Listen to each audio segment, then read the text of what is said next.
Welcome back to Lost in the Frame. I'm your host, Malik. I'm Alex. And I'm Tachi. And we are the boys. Friday night. How are you guys doing? Oh, I'm doing great. I got my my Shiner Strawberry Blonde. Shiner, please sponsor us. Cracked and ready to go for You're this. going to open every episode with just begging for a sponsor. I mean, you're never going to get one if you don't ask. That's so. true. I don't know if this is how we do it, though. We'll figure it out. Tachi, how are you? They'll come to us eventually. I'm doing pretty well. Did you go to the gym? I did. Did you How track was me? it? No, I just figured you were at the gym. Okay. Sometimes I forget that we have each other's locations. Yeah. And then occasionally I'll just be like, where's he at? I'm at home. I'll check yours too. And I'm like, where's he at? And then he's at home. Yep.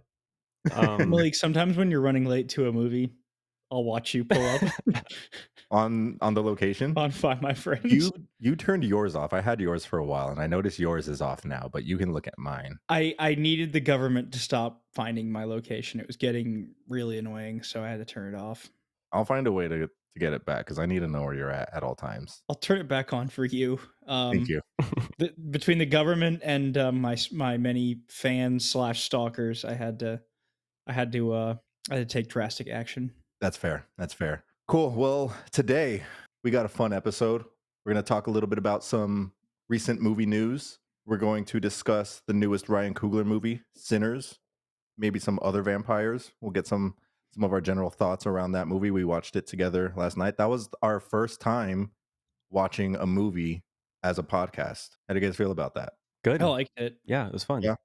I wish we thought it was just a had a good little time. more time to talk beforehand and talk afterwards, but I understand that we need to save that discussion for next episode. time we do it, we should show up like 20 30 minutes early. I like showing up like 20 minutes early, just being able to hang out in the lobby. Or Alamo's cool because obviously they have like the bar and stuff. You can just Yeah. grab a drink and the just fun like pre-roll shoot the stuff. shoot the shit a little bit beforehand. But walking out of the movie, we had to minimize our initial thoughts, and we kept it to 5 words or less. Yeah, for the viewers out there, we have not spoken about this movie to each other yet.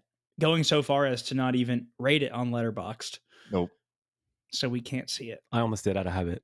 It's like a bug to me. And so I went on and I noticed Alex just logged it but didn't rate it, and I was like, that man's so smart. So I did the really same. good. Yeah, so I did the same thing. But cool. Yeah, let's start off with some movie news.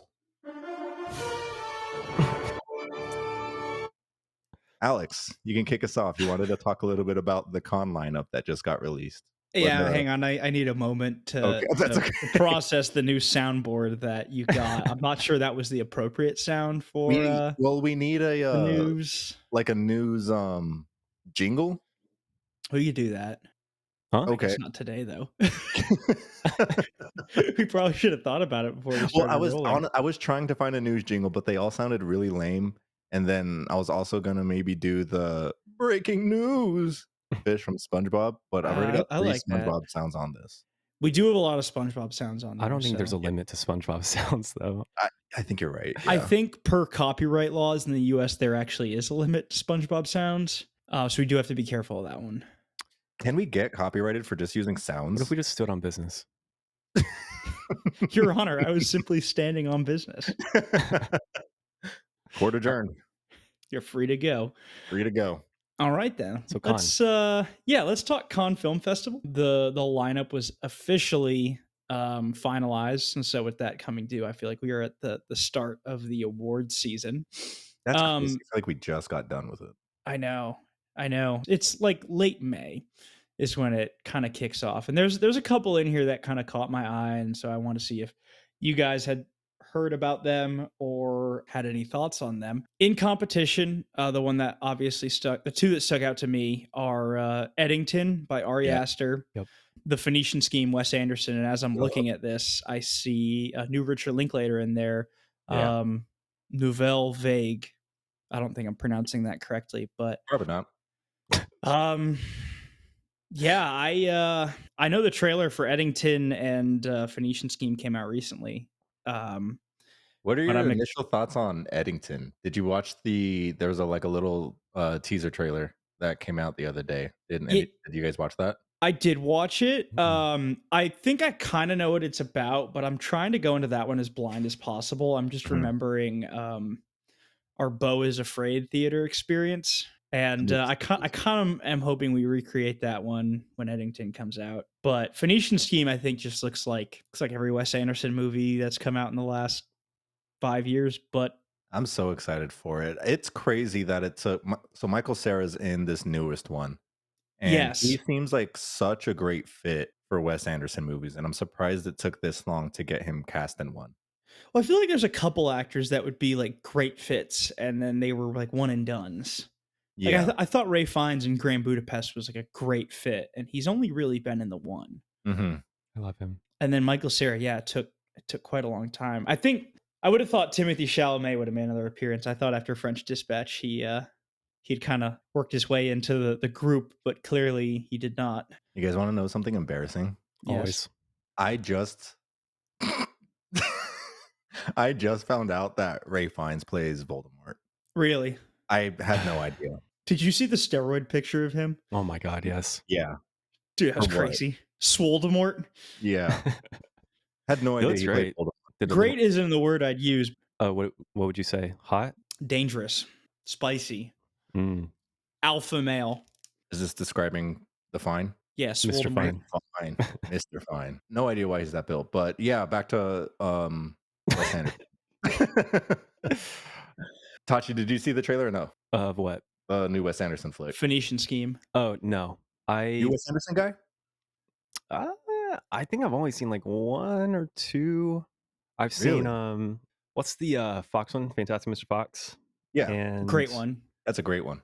what's the most recent one? Came out, like, 3, 4 years ago? Asteroid Asteroid City. City. Yeah, that was That's awesome. his best movie. Those were both great. That's his best movie. I wouldn't Oh, go that far. Alex, fight me. I know you wanna fight me. I will fight you. It's Grand Budapest. It's not even close. Grand Budapest is second. Grand Budapest was first, and then Asteroid City came out, and I was like, "This movie's beautiful." I don't know, I watched a TikTok edit of Fantastic Mr. Fox, Sick. and, I think it kinda solidified as number 1 for me. Y'all ever see a really good TikTok edit for, like, a movie that you've never seen, and then you watch it, and the movie's just not? That's most edits I see. Hmm. That's why they're edits and not movies. That's I get unfortunate. jazzed on TikTok edits, though.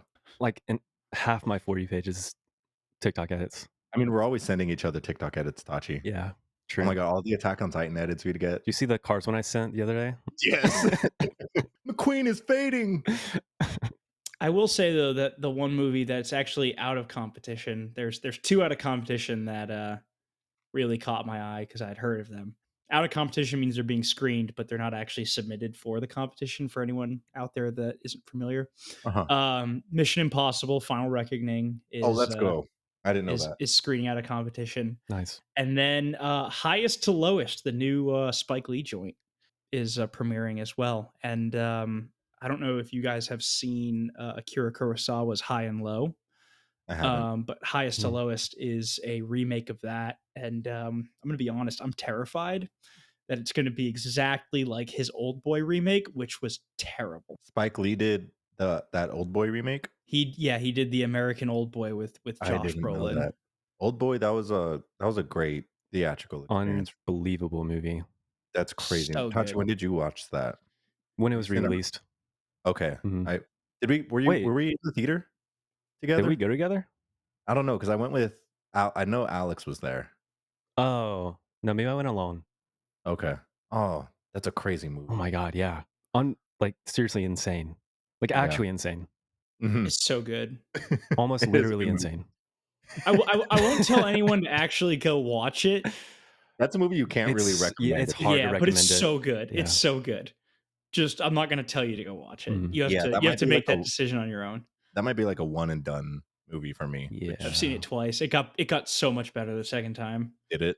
Yeah. I might have to check it out. So out of competition at con, that just means it's not part of the actual competition, like it can't win. Yeah, like Am I wrong with that Tom the Cruise award isn't is going to Palme win d'Or? the Palme d'Or. Okay. They He should put that could, in but competition. not for this one. Oh, also, they are adding a stunts category to the Oscars, I did see that. Heck yeah. but it's not happening until 2028. I think Does that's because that's the 100th, I think so. the centennial. It seems silly to announce it and then not have the category be present for the next like 2 to 3 Oscars. Like, I don't know what the logistics are that go into creating a new category, but we're getting a new one next year with casting, right? For acting, I It's believe. Yeah. when new categories are introduced, does it replace one or does it just get added? I think it No, just gets it's added. just gonna get added. Okay. They're Yeah. not taking any away. So the Oscar is going to be just a little bit longer. Great. That's what we all wanted. I'm fine with it. If Conan's hosting, that's okay. Does Ryan He did a Gosling get good the credit job. for Of adding what? the stunt category? No, it should be Tom Cruise. Oh, Why you're saying Fall Guy? yeah. Is that what it's called? Fall Guy? Yeah. Oh, okay. Yeah. Oh, I was thinking of Free Guy with Ryan Oh, Reynolds. oh my God. I was gonna try to make some type of transition from Free Guy that was directed by Sean Levy to Sean Levy's new Star Wars movie that stars Ryan Gosling. Oh, There well, was there's I a couldn't segue. the, the segue. I couldn't figure out the word Yeah. segue. I couldn't figure out how to do the segue. So we're just gonna talk about because I'm curious to hear what you guys think of a new Sean Levy Star Wars movie starring Ryan Gosling. I'm happy that was casted in it. Okay. Yeah, I'm happy I was casted in it, but I'm honestly a little ambivalent to anything new Star Wars that's announced that isn't tied to Andor. The Mandalorian and Grogu movie also got announced during the Yeah. same announcement, and I mean, there's just bangers of information to go along with that one. Discussing Film tweeted this to yesterday, and they said Jabba the Hutt's son Rada, which was the which was the subject of the Clone Wars movie from when we were all like 12.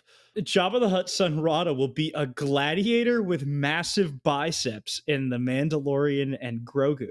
And That's real? Jeremy Allen White is playing it.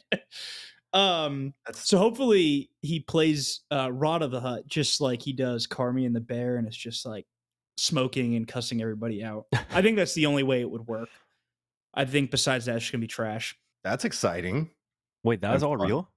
Yeah, Yeah, that's real. that's real. Oh, that's interesting. Jeremy Allen White playing Jabba the Hutt's buff son. Okay. You know what? I'm on board. That sounds so absurd that it's got to be great. And then on the But do you flip side, trust Disney to pull it off? That's the no, question. Exactly. Who's the director? I don't even know. I don't I know don't who's even think it directing that. matters. Yeah. Sometimes it does. I think there are some Um, that are capable of turning uh, shit into gold. mhm. I think it's just turning shit into poopy, I'd be okay with at least mud. shit into mud. Yeah, Ryan Gosling is going to be the star of Starfighter. it's going to be great. I think our boy is fading. I think McQueen is fading. You think? What's he doing? I don't know. Why is he doing But this? I just looked at Sean Levy's directing, I guess, filmography, It's not great. but it's better than I thought.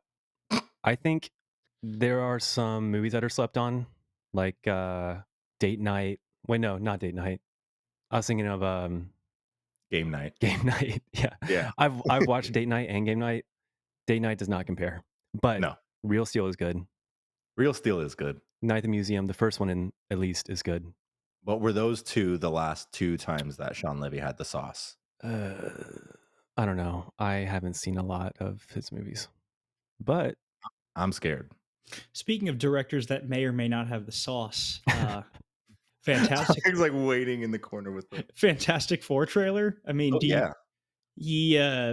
I was looking at Matt Shackman's filmography.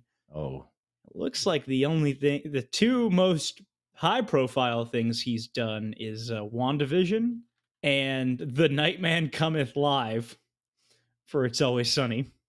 like he directed that episode, or I he directed guess. a live production of it, I think it's just the episode. No, it was real. like a live production. I mean, okay.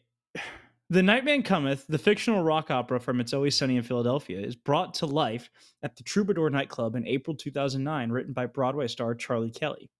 51 minutes long. It might have been like an actual stage play that they ran one time. Hmm. Well, the first half of WandaVision's really good. I think it kind of falls apart a bit in the last couple Yeah. episodes, but it's not a complete train wreck. It's not a complete train wreck. That's right. And It's the trailer, watchable. yeah, and the trailer does pique my interest. It's It does. Thunderbolts did as well. And mhm. Yeah, so with Thunderbolts coming out like imminently, I think like we'll see if we can actually trust the marketing because that one has been leaning into like the whole like look at how many A24 people we have. that was a crazy like trailer that they put out. Like I'm a little worried they're going to do that and then it's going to be like the same exact movie we've been getting for 15 years. Hmm. I don't Only know. time will tell. How do you I feel I have about a it, good Tachi? feeling about it. About both? About both, yeah. But it is interesting when I'm looking at Matt Shackman's work. He's only done one movie prior to this. The rest has all been television directing. Hmm. He's done a lot of high profile TV shows, which is promising, but it is a little concerning. He's only done one movie. I I don't think know. he'll be okay. We'll see. We'll see. Yeah, I'm excited for it. I hope I'm not let down. I don't know how I feel about Pedro as uh Re- as You Reeds say though. that about all of his roles. Well, Pedro fatigue is real. I think yeah, I do feel like Pedro fatigue is real. I don't hate him at all. I enjoy him, But but it's a complicated relationship, and I'm sorry that I feel that way, but is it I don't know. complicated? It just sounds like you don't love seeing him. Someone back me up. Alex, back me up here, please. Back you up. I'm dying here. I think I agree. He like trying to think like of like a role of his that I've been like completely blown away by. And Like he's been good in what I've he's seen been of in him. a lot of things that I've like liked, but I don't think he's ever been the reason I liked it. Mm, Does that make any sense? yeah. Like The Mandalorian, the first two seasons were good, but it wasn't really because of him. He wasn't even in the suit half the time. Really? No, Mm-mm. he would voice over. It's mainly Mm. voiceover for him. I guess that would save a lot of money. Yeah, and to stick him into a hot suit every day. But he was pretty incredible as the Viper in Game of As the Thrones. who? Oh, I don't remember his name. He was good in Game of Thrones. I do Yeah. forget his name. You guys watching The Last of Us?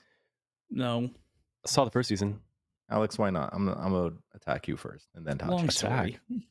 Yeah, attack. Long story. Is it actually a long story? It actually is. All right, moving to Tachi. What you What's got? your reason? What What's your reason? for watching it? Oh, you did watch it. Yeah, Oh, okay. I thought you said you haven't watched it. I just haven't seen. Has season 2 started? It did. It started on Sunday. Hey, Yeah. well, I will tune in soon. Cool. Thank you. You're welcome. Wait, Solved amicably. but you don't like him in that role, right? Because you've played the games. I haven't played the games, so Mhm. I have no prior experience or prior, I guess, impression of Joel. I give him like a B minus. That's not bad. There are qualms. There are qualms with a lot of it, Hmm. but I'm watching. Okay. I'm You'll be sticking seeing to it. it. It's just hard because I do like those games, and I think The Last of Us 2 is a phenomenal game. Mhm. And like when the perfect blueprint is right there, it's really hard to translate that into a whole different medium. Like I know it's not going to be one to one, and I don't think that's anyone's expectations, but it's just hard when like perfection is already right there. I don't think I had anything crazy from discussing film. I saw Tim Allen said that Toy Story 5 will be focused a lot on Jesse. Okay. Why can't Um, they? Great. Why can't they end it? I don't know. I wish they did. 4 shouldn't have happened. It was good, but it shouldn't have happened. Now here's a series that I hope never ends. Vin Diesel pleads for Universal to reveal when the next Fast and Furious film releases. And in quote, Vin Diesel said, "Universal, please tell the best fans in the world when the next movie is coming out." Family. I just want another Tokyo Drift. Yes. That's all I want. Good. Yeah, that movie rewired my brain. That movie rips. And then I'll end it with this one, which will segue us nicely into today's topic. Oh, nice word. Ryan Coogler on the importance of seeing Sinners in the movie theater. He wants people walking out of the theater and thinking, man, I had a full meal. They really care about the medium. Everybody on the project knew that this was going to theaters. They all care about seeing movies on a big screen and what it feels like when you see a good one. That's confidence. Well, let's get into Sinners. think we can start off with reading a couple of our favorite letterbox reviews for this movie that we've seen. So, Sinners 2025, directed by Ryan Coogler. Synopsis reads: trying to leave their troubled lives behind, twin brothers return to their hometown to start again, only to discover that an even greater evil is waiting to welcome them back. And this is starring Michael B. Jordan, Miles Catton, Haley Steinfeld, Jack O'Connell, Delroy Lindo, and friends. We saw this last night, as I said before, Opening night. opening night. Mhm.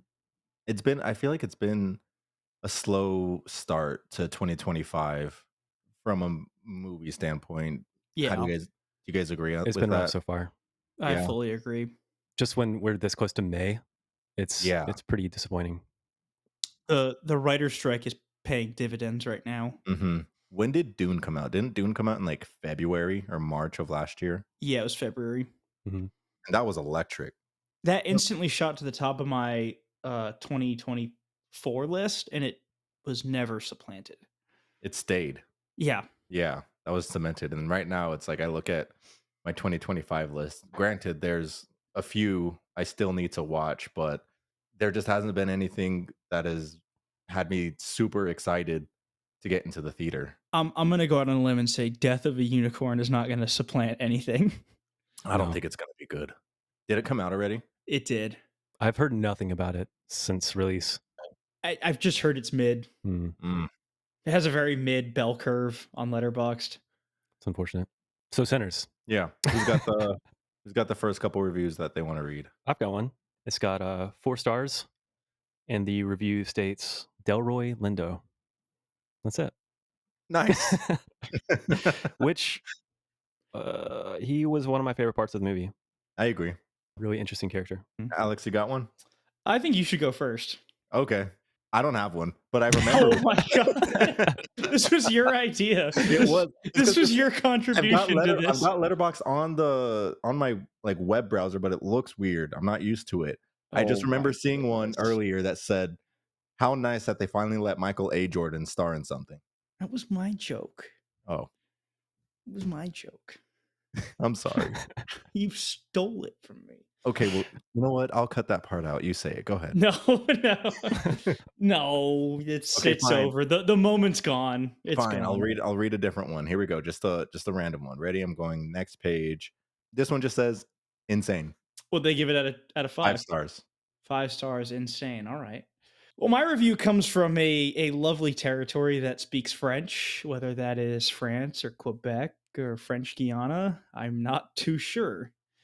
But it reads as follows. And to any French speaking people who are listening to this, I apologize. Here we go. J'ai perdu €8, 0.5/5. J'ai envie de pleurer, ils disent pussy, à, long, à longueur des temps, je suis choqué. Choc. I don't know how that's pronounced, but I never took French. That's a lie. I did for 1 year. What is the Um, translation? Translation is I lost €8, 0.5 out of 5. I want to cry. They say pussy all the time. I'm shocked. Hmm. Hmm. So a half a star. Half a star. They seem pissed. Wait, did they actually say it in the movie? Did I miss that? It had to have think only been like once or twice, right? It was like 2 or 3 times, but Okay. clearly that was too much for this French person. Interesting. they hated But it. that one spoke to me a lot. I thought that was very powerful. Thought you got another one? Yeah. Kind of reflects how I felt last night. This review is 4.5 stars. I'm ready to start saying crazy shit about this movie, but I couldn't last night, and I was sad about that. And then because I was the first one to go, and you two were withholding a lot of your feelings, it just like compounded the fact that I just couldn't say more. I mean, do we want to just give each of our general consensus on the movie, and then we can get a little bit deeper into that? Just like We can use how our we thumbs. felt. We can I use have one more I have one more review from France that I could read. Oh my god. Okay. It's what the people want. From France, Ce film m'a rendu raciste. Any guesses on what that means? Say it again. Ce film m'a rendu raciste. Something about resisting. Yeah. This film made me racist. Oh, Oh, French people don't like this movie. I, What's going no. I'm on? shocked that It's that insane. It's not the target audience. I looked up. I always think the funniest ones are if you go like sort by lowest first. Like you can like go anywhere in the middle. You have someone like writing like an essay. Like 0.5 out of 5 is where people are really like letting their true feelings loose. Mhm. This guy clearly has some problems. Yo, dox this guy. What's his name? Yeah, Is that's a wild thing to say. and we're off the air in France. Su Suhailums. Suhailums. I don't like the sound of that. Me neither. His 4 favorites are Joker, Gladiator, Cinderella, and Burlesque. Whoa. So questionable. It's a Okay. crazy before. Wait, did you want to say anything about the format and distribution? I I don't know. Like, so the video that I had sent was Coogler doing a video for Kodak talking about the just how they filmed the movie on 70 millimeter film and IMAX cameras and Panavision cameras. And so he was just kind of going off saying, talking about like all of the work that they kind of put into this, and that it was the first time, I think ever, if I'm not mistaken, that a movie has used both of the types of film, like that, like the 70 millimeter IMAX and then the 70 millimeter for the Panavision cameras. So like if we didn't get to see it in an IMAX theater, and I really wish that we were able to. One, we don't have an IMAX theater here, which is annoying, but there's apparently like a lot of like aspect ratio changes where it kind of take like the full IMAX screen, and then it would kind of either like compress. I'm not sure, we didn't see it like that, so I don't know when it did it, or how it did it, but he was talking about kind of just getting the full experience. And if you're able to go out to an IMAX theater to just watch it on the biggest screen you can. So What's the closest one to us? Is it Dallas? I think it's Dallas. Hmm. Because like I know the Bob Bullock one is like It's not a true yeah, it's IMAX. not a true IMAX. Wait, what about the AMC at Barton Creek? That's not a true It's not IMAX true either. IMAX either. There's like I think 13 of them in the country. 13 true IMAXs, and Dallas I think is the closest. And it's in like a really weird collection of cities too. Have you ever seen the map? Yeah, it's random. I think like there was a really weird city that had one. It was like why? Like the most notable ones, like I think New York has one or two, LA has got a couple, and then yeah, the rest of them are kind of just sporadic, What is which fake is weird. IMAX? What does that mean? I think it's just not a full IMAX screen. Like it doesn't cover the full. Okay. I don't have on the top of my mind what the full IMAX ratio is, like the actual numbers, but I don't think it fully covers it. But at the Alamo screening, I did not consciously pick up on any aspect ratio changes. There wasn't any aspect ratio changes Okay. for ours. It would only be Okay. on those IMAX screenings. Got it. The Minnesota Zoo has an IMAX, a true Of IMAX. course. What? Who do we need to talk to get more IMAX theaters built? I'm surprised there's not IMAX, one clearly. here I'm because surprised. Yeah. Well, there's one in Fort Worth and there's one in Dallas. so too in Dallas. No, we're off the air in Dallas, Fort Worth.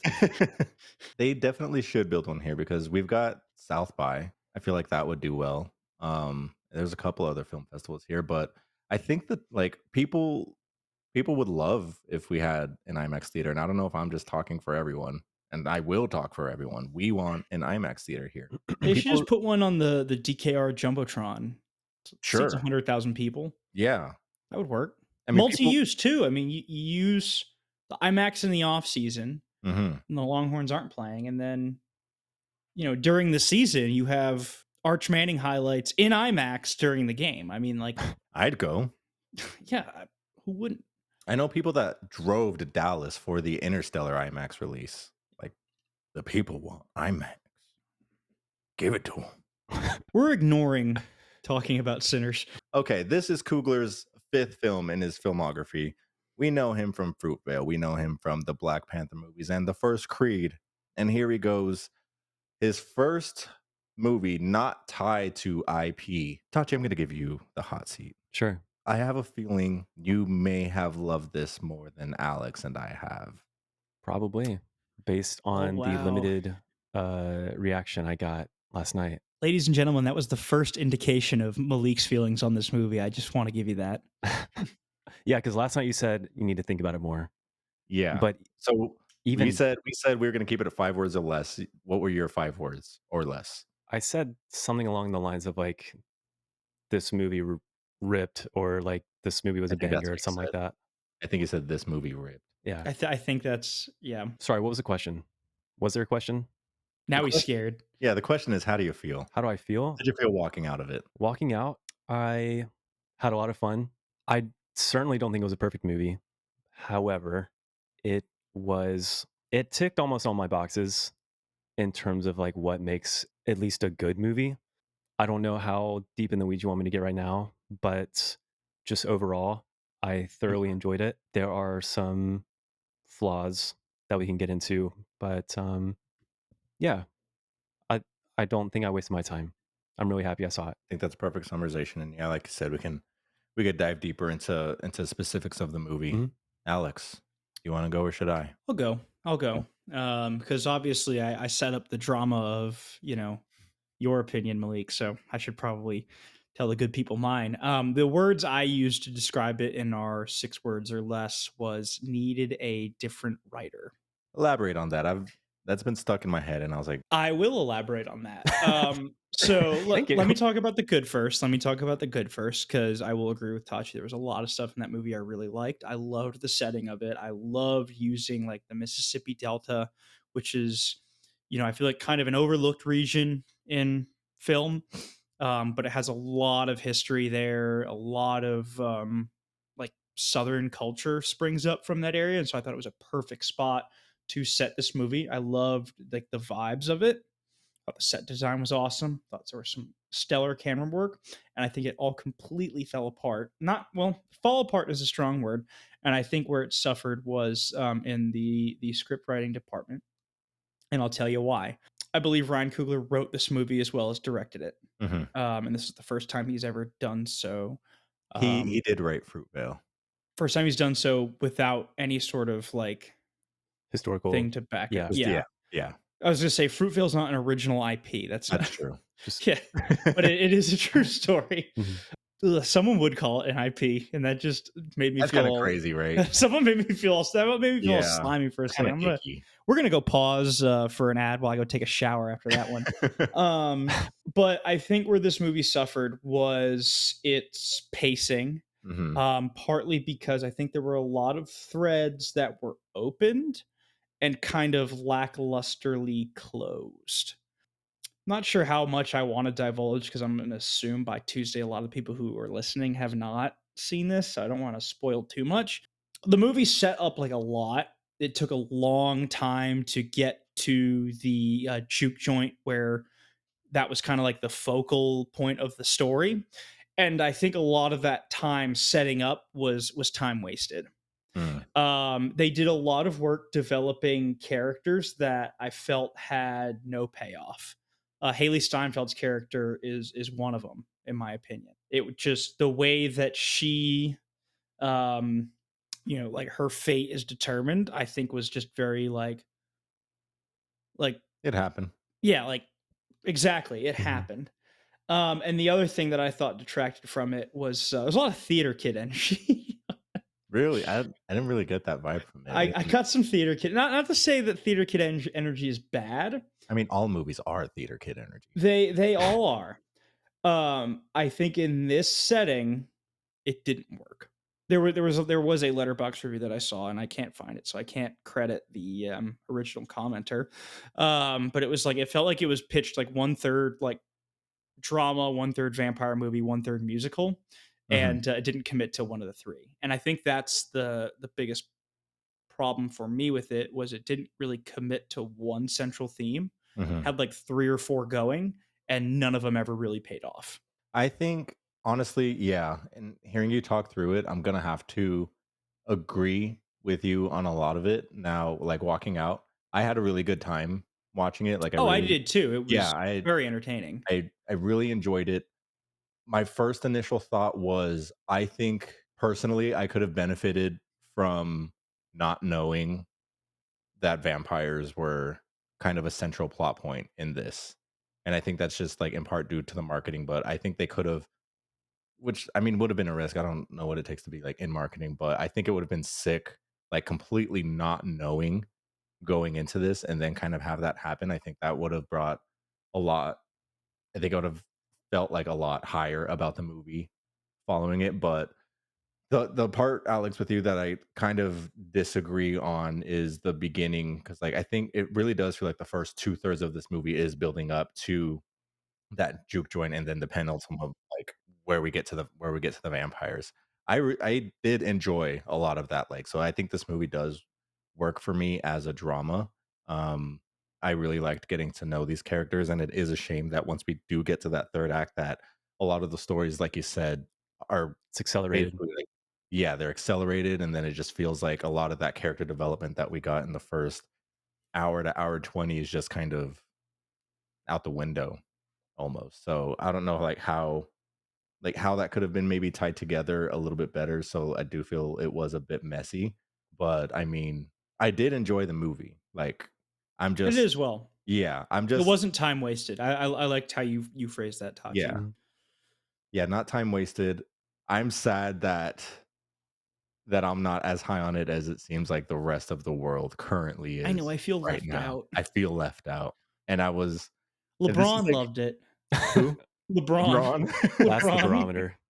Did he tweet? He did tweet about it. But I mean, sometimes I don't know if you guys feel this, but like sometimes it's hard watching a movie like this and like knowing that everybody loves it or it's like one of your most anticipated, and then walking out just liking it and thinking it's okay and just kind of arguing with Like yourself. Have feeling you guys ever conflicted, yeah, like like feeling wanting to conflicted like it about it? more. Like yeah, Mhm. yeah, and I've definitely been guilty of that in the past of like just like trying to be like, okay, no, I have to like it more. Everybody else likes it too. I gotta be honest with myself. I thought it was all right.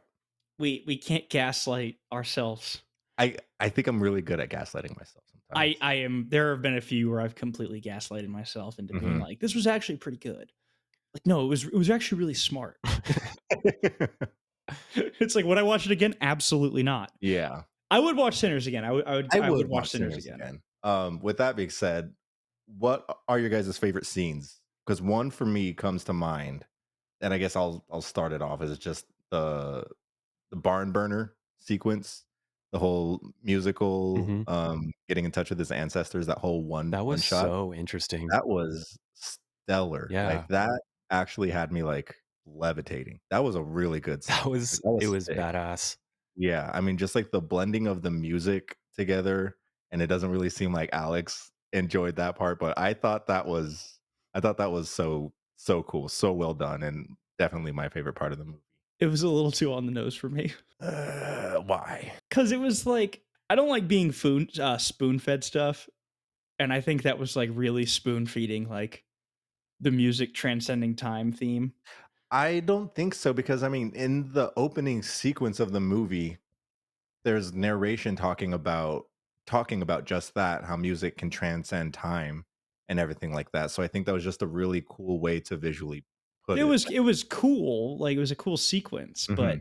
like I don't think it's spoon-fed. I really don't think it's spoon-fed because that's not really a central part of the movie. It's just kind of talking about a broader picture of how music brings people together, and I think that was just a really cool stylistically way of approaching that. So I don't think it's spoon fed. I think it's just showing.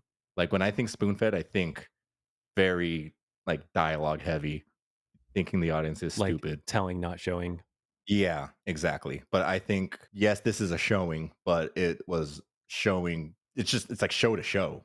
Like I want to show this, and it's cool and it looks good. You know, that's how I think of it. And I think part of maybe why I liked it too was like the whole sort of melting pot of historical and cultural references, because it wasn't just like African American or African, because there were those, I assume, Chinese characters. I don't actually know, but bringing in some of that Eastern Asian stuff Yeah, to which put I a think theme in was one that like was a big influence in that Jim Crow era. mm, So I thought that was awesome too. I think that's a really good point you brought up. Alex, let's hear your favorite scene. I think the one that stuck out to me the most was, I think, the first vampire scene, The with Shack. the Mm, indigenous vampire hunters. yeah. I loved that scene. I thought it was so well done. It was such a great introduction to the vampires, and I was so sad the vampire hunters didn't come back. Sorry, spoilers. But yeah, they don't come back.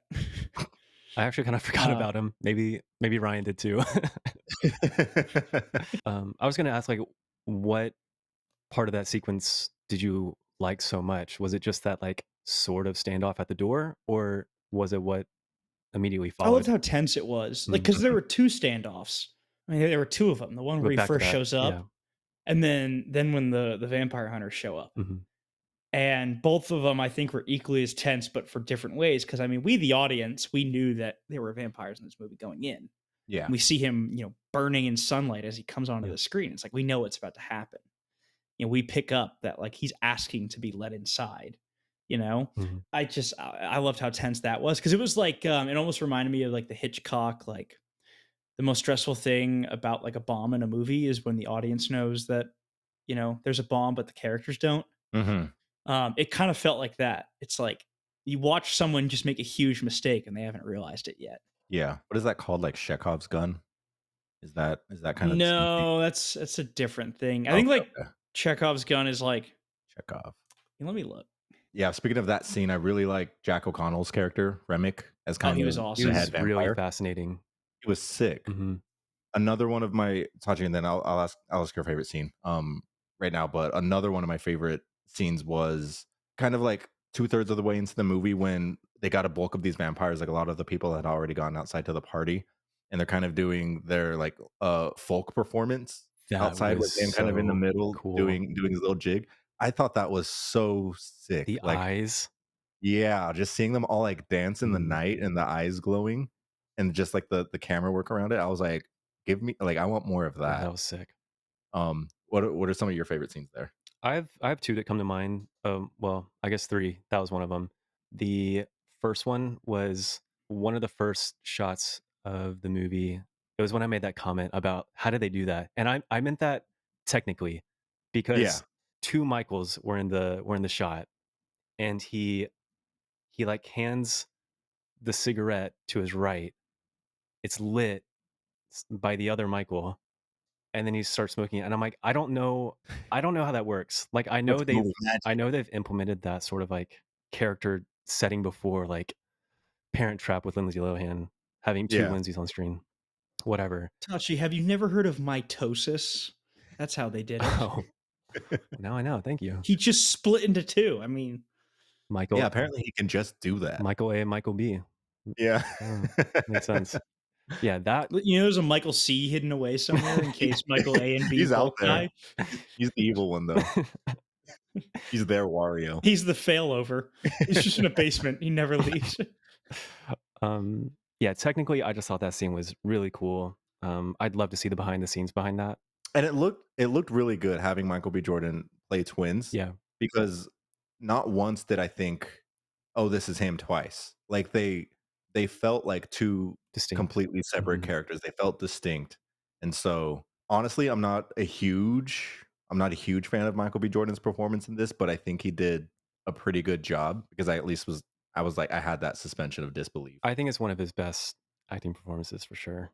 I mean, They definitely like Smoke and Stack felt like different yeah, people. Yeah. I was a little worried it was gonna be like yeah, they feel like twins are the same person. mhm. Like who'd y'all like better, Smoke or Stack? I was a Stack guy.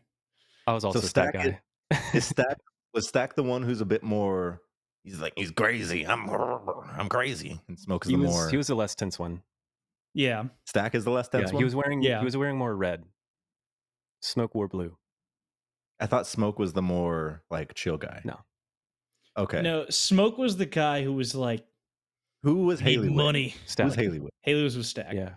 They got my ass. I don't know. Okay. You didn't even watch the movie. It was your twin with us. Alright, I agree with you guys then. We like Stack, right? Yep. I like both, but um I was a Stack guy. my Big Stack guy. just real quick, my other favorite scene was towards it was like right after the climax, where two of the characters that are left standing are kind of embracing.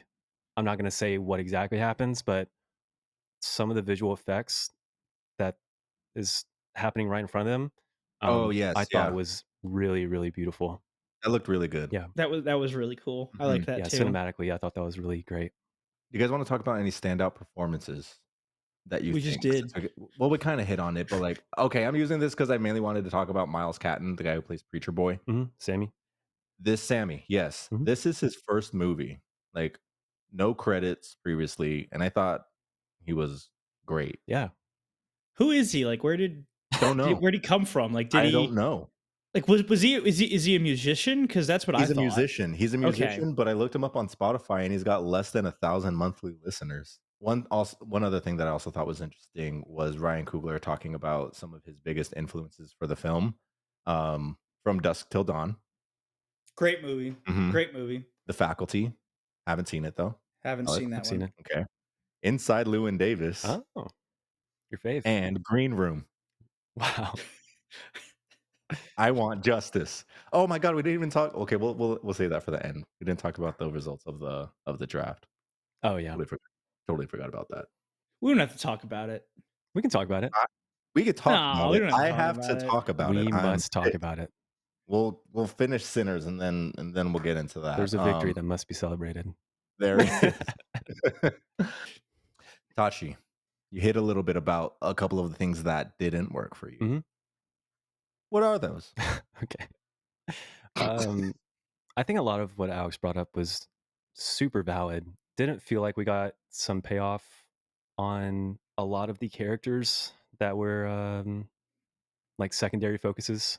I did like the build up to, the final act. I think if we just got like 5 more minutes of battling and just like maybe giving a little more, I don't know. I just feel like there was so much suspense, so much anxiety about like the coming threat, and it was just building and building and building, and then the doors blow open, Mhm. and then that's just almost kind of it. I I think if it sort of went like how a lot of zombie movies go, where it's sort of like a one on or one by one basis where the characters are, eliminated. I th- I think the payoff would have been a lot better if, it was slowed down. Mhm. But yeah, that was probably my biggest gripe. And also that it did feel a little bit lost. Like it couldn't really pick, like what Alex said, it couldn't pick between drama, musical, vampire horror. Maybe if it concentrated a little bit more on two of the three, maybe the final act could have felt a little smoother, a little more Mhm. satisfying. But yeah, I don't know if I had a problem with the writing. I was thinking about it like all night. I don't know exactly what it was that you didn't like, Alex. I mean, I'm sure you're about to get into it in a little bit, but I think it was more of just how the climax was handled. It Mhm. was great, and like you said, the payoff for some of the characters' fates. I think really for when I talk about like some of my biggest issues with the writing is I think there was I talked about it before with the like the burn that the barn down scene, the Mhm. barn burning Mhm. scene. I think there was a lack of subtlety. And I am one this is probably one of the things where like I deviate from a lot of people is I like appreciate like a lot of subtlety Mhm. and things left unsaid. And so I think that this movie like it did not really do like subtle at all. And one of the scenes that I'll highlight is where Smoke meets up with his former partner there, whose name I am trying to delay looking up on Letterboxd. Annie. I totally remember Okay. that. There you go.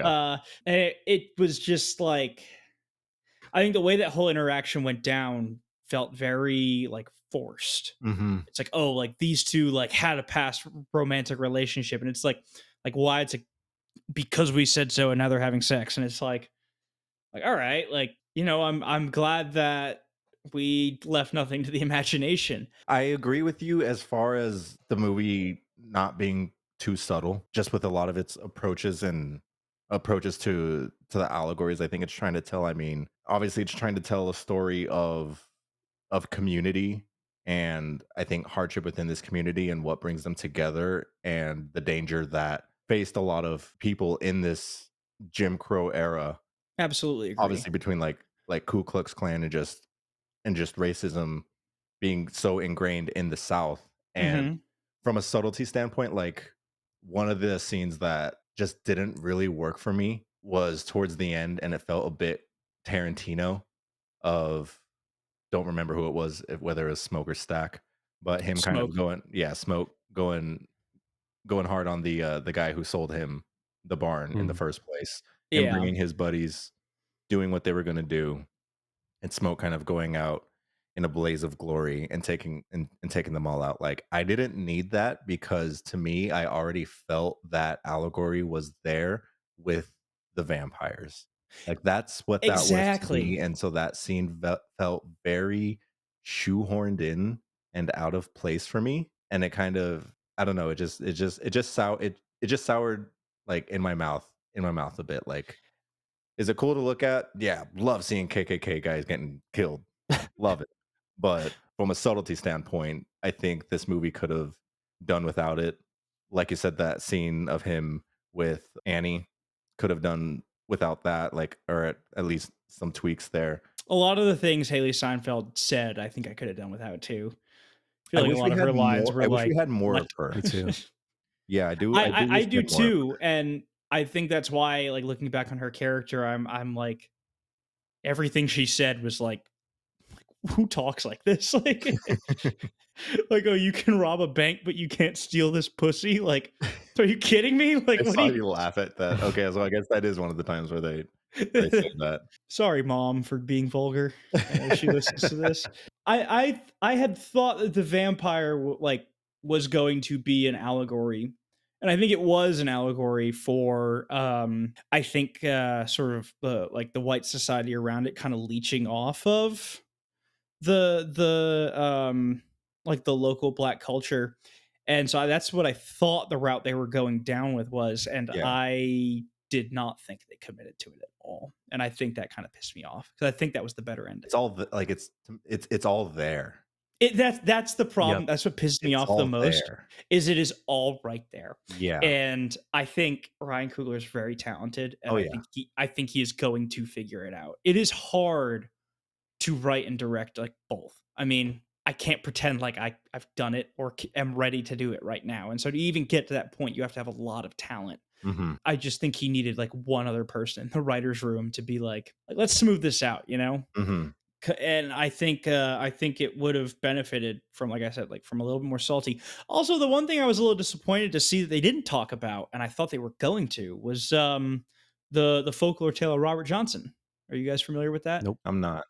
The blues singer who sold his soul to the devil for his talent. Oh, okay, they hit on that in Oh Brother Where Art Thou. Yeah. Yeah. That yeah, exactly. Mhm.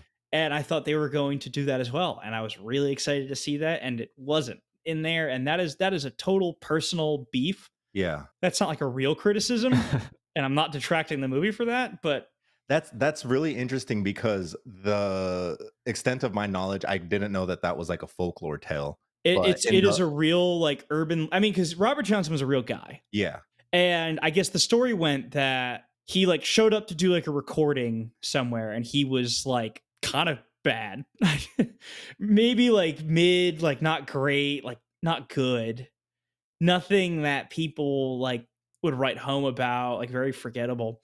And then like he disappeared for like a year or something and then like came back and was like Talented. it was like not even like talented, like insane. Mhm. Like so good that this guy had to sell his soul to the devil. Yeah. And so it's like the story goes, he met like a devil at the crossroads, and he Mhm. made a deal. And I forget how it ends. I don't remember if anything bad happened like his later life that would be like, oh, this is him paying his due. But it I don't know. I thought that would have been a really cool thing to incorporate into this movie because I thought it really fit with the theme of like Yeah. like like the devil's coming to face you. That would be really cool, and, the movie opens with, us seeing the aftermath of the juke joint, with Sammy walking The church. into the church with his father, Mm. and so when that scene happened, I thought of "Oh Brother, Where Art Thou?" and I thought of that portion of the story, not knowing that it was a folklore. But I did think that that was a direction that they were going to go. That the devil got a hold of this kid. That it was kind of going in that direction. So I do think that would have been something I cool mean, to I, see. I mean, the movie's called Sinners. Like, what's a bigger sin than selling your soul to the devil? Mhm. I was like, it was right there, man. Like, it was right there. Mhm. And they didn't take it, and it pissed me off. I was fuming in the theater, just punching my popcorn bowl, and it was going everywhere. One of my favorite scenes is the introduction of Delroy Lindo's character. Mhm. Yeah, he was Um, awesome. I'm forgetting his name, Delta Slim. Delta Slim. Yeah, and they're trying to get him to play the juke joint. Mhm. So he's trying to sell him on it. Pulls out a beer to drink it. Oh, what's that? And he's like, "Oh, you want to try it?" He's like, "I'll give you. There's 500 of these cold ones if you play tonight, and $40." Hands him the beer, and he takes his first sip, and he was just, "Oh, Yeah, his performance was awesome. He yeah." I know that that was kind of his purpose, is to lighten it up a little, like him and Cornbread, and I think they did a really great job The movie was of bringing funny. some balance. Yeah. It was very funny. Mhm. Yeah, yeah. No, I thought a lot of the humor landed. Definitely. It landed with that one guy in the back corner a lot. Was there someone laughing? Oh, yeah. I think It I was think in like, our row it did sound a little goofy. I loved his performance. Do you think if No. instead of the random, like, Irish or whatever vampires they were, do you think it would have been better if they were just the KKK? Like, the KKK members were the vampires, and that's who No, they because fought? I think we'd get to Or the would same that be problem of being too on the nose. okay, I got the allegory right. already from that with just this parasite infiltrating Mhm. a community and taking whatever joy that they've built for themselves. Got it. I actually think that it could be pulled off really well. I like that idea a lot. I'm gonna have to, but it's like there's only one person I think I could pull it off, and it's Quentin Tarantino because he I kind of knew it. already did it Yeah. with He doesn't wanna Inglorious do it. Bastards. Mhm. I will be very excited to see what Coogler does next, though. Absolutely. Like, dude's got the sauce. Sinners 2, more sinning. Sin to sin. Too sin, too furious. All right, it didn't land. As soon as Too Fast, Too Furious comes up, it's time to talk about something else. Damn, son, where'd So you find that? oh, I barely heard Yeah, that. it's pretty Uh, quiet. Turn it up. I'll pivot to this. How do you guys think that compared to like other vampire media you've seen? I mean, obviously Nosferatu is the biggest one, the Mhm. most recent vampire movie out there, besides Sinners. But like, have there been any other adaptations that you kind of compared it to going into that one? From Dusk Till Dawn for sure. Yep, my mind went there a lot. Yeah, Isn't yeah, there so a recent movie about a vampire on a boat? oh, yes. Yes, What was Last that one? Voyage of the Demeter. The Last Voyage of the Demeter. Never saw it. Dracula on the boat. We went and saw it, Malik. Remember? Yeah. Was it good? It's Dude, not a great movie, but, like, it's a good popcorn movie. Okay. you I want to talk about poor writing? If we want to take a little bit of a tangent for a second, that movie, I swear, if you had like seen like any amount of like modern movies, you could guess like half the lines before people said them. Uh-huh. It was literally like something bad happens and it's like we're in trouble now, and it's like I like it's almost wonder if it was like a trial run at having like an AI write a script. So, wait a second. What's Dracula doing on this boat? Everybody's turned off the podcast by now. Thank you for still being here if you're here. Thanks, Mom. Thanks, Dad. Do you guys have any other last thoughts for this movie? I feel like I had a lot more to say, but when I try to think about what I want to say, there's nothing. All right, Sinners vampires or Twilight vampires? It for what? what? Like, well, I yeah. don't know. Well, Like, face am I them gonna against like face them marry a against each sinner's other. No, like, they're vampire? fighting. Like, Oh, fighting? yeah, like Oh, Michael B. Sinners for Jordan sure. versus Edward. Yeah, Okay. Well, because sinners vampires. Michael B. Jordan versus Nosferatu. I think Nosferatu clears them. not if he's Killmonger. No, he's a vampire killmonger. That'd be sick. That'd be insane. Nosferatu versus the guys from What We Do in the Shadows. Never seen it. Nosferatu. Okay, but here I think even Nosferatu clears a Killmonger vampire because Nosferatu could like teleport and like manipulate time. Basically, remember the scene in the castle where he's like just shifting around and Yeah. our boy's got no clue what's going on. Like Killmonger doesn't stand a chance. Yeah, I think Killmonger would be too new of a vampire. Nosferatu looks like he's got eons of practice on him. Fair enough. We only see his like romantic side in Nosferatu, but That's he was a sweet. fighter, I'm sure. Yeah, I mean, maybe he wants to woo Killmonger. I could see it, and I think they'd make a good couple. Move into the castle with me. How did you guys feel about the? So apparently there was a post credit scene too, not We just a watched mid it. credit, not just a mid credit scene, like a post Um, credit scene. Didn't they turn on the whites though? Yeah, but doesn't mean that there's not a post credit Oh, scene. why would they do that? I don't know. What was the post credit I scene? don't know. I haven't looked it up. I don't know if it's out there. No clue. How did you guys feel about the mid credit scene? I don't though? even remember what happened.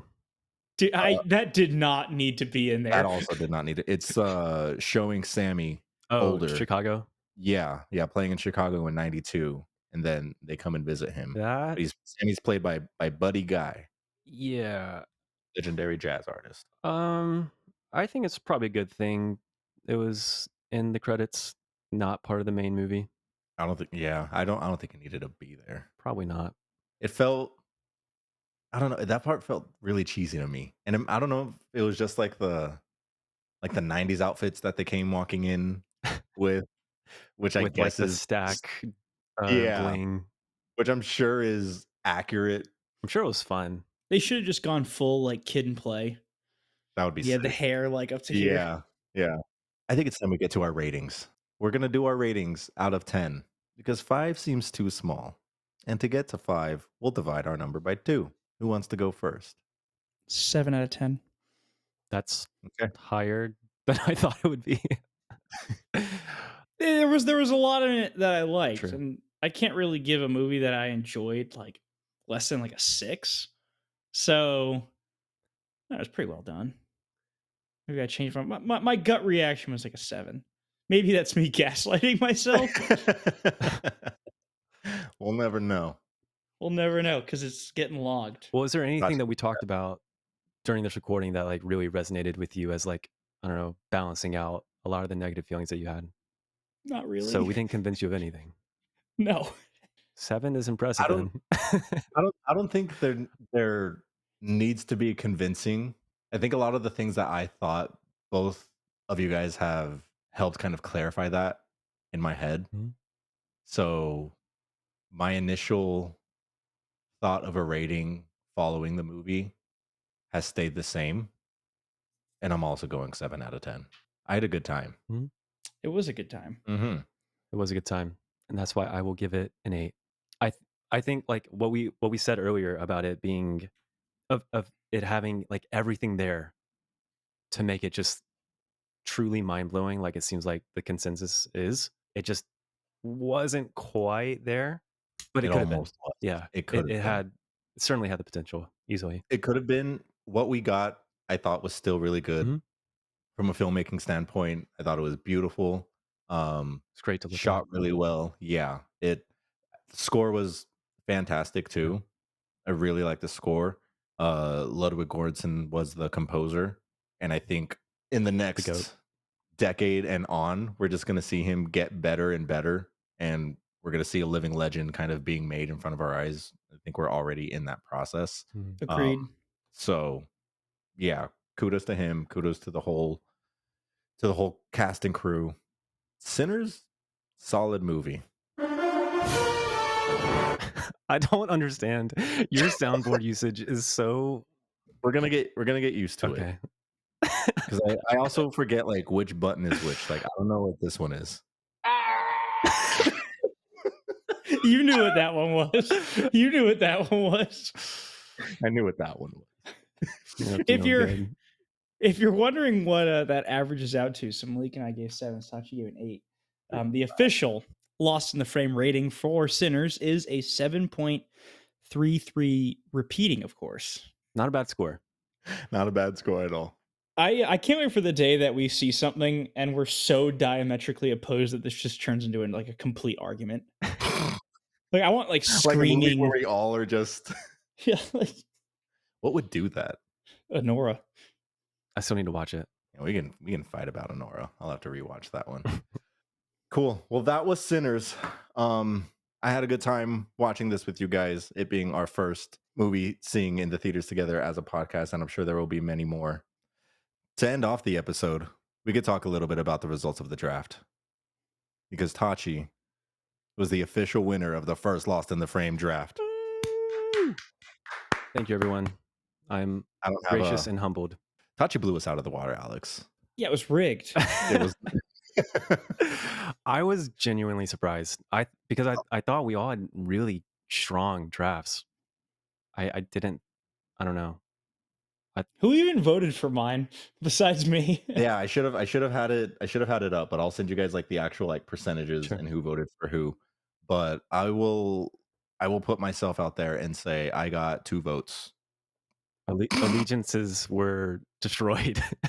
I think I got more than you. No, I got last, just so we're clear. Tachi got first, Alex, you got second, and I got last by a lot. Yeah, Malik, who didn't vote for you? Most people, apparently. There's one in particular. Specifically, who didn't vote for you? My mom and my Your girlfriend. mom? Your mom didn't vote for you either. Who did she vote for? For you. Oh, Oh my god! thank you so much. And I told both of them because I was spiraling. I was like, no one's picking my fucking movies. And I told both of them, I was like, you both need to vote how your heart, like what your heart is telling you. Do not vote for me because of the relationship. If I win fair and square. You vote for who you need to vote for. So they did. And See, I think was you were. lobbying for. I paid people to vote for me. And you still lost. Yeah. I know. That's clearly. I didn't give $40 and a case of Irish beer. You did get a lot of compliments from my cousin's husband's friend group. They all love Tron, and a couple of them had Tron tattoos, and we were talking about it in our family group chat. So you got some fighters there. The Tron delegates are coming through. Yeah, Tron heads are strong. I stand by Surfs Up. I had to fight a few people about that. I had some people agree, some people say, huh? Stepped on me? Are you kidding? This guy was dancing on me. I mean, just look at this. I had to put that in there. Well done. I knew I loved your mom for a reason. Yeah. Well, congrats, Tachi. Thank you. Enjoy it now because it's not going to happen again. Ever? I No. probably Never. We're gonna make sure of it. The Tron heads are gonna come to the polls. For the next chapter. We're just gonna put Amelia Perez for all of Tachi's picks. Please don't. I think that wraps up the episode. Thank you guys so much for listening. If you're still here, we love and appreciate you. We understand if you aren't. We do understand if you aren't, but if you're not, we'll find you. Thank you so much for listening. We'll see you in the next one. Thanks, everybody. Bye.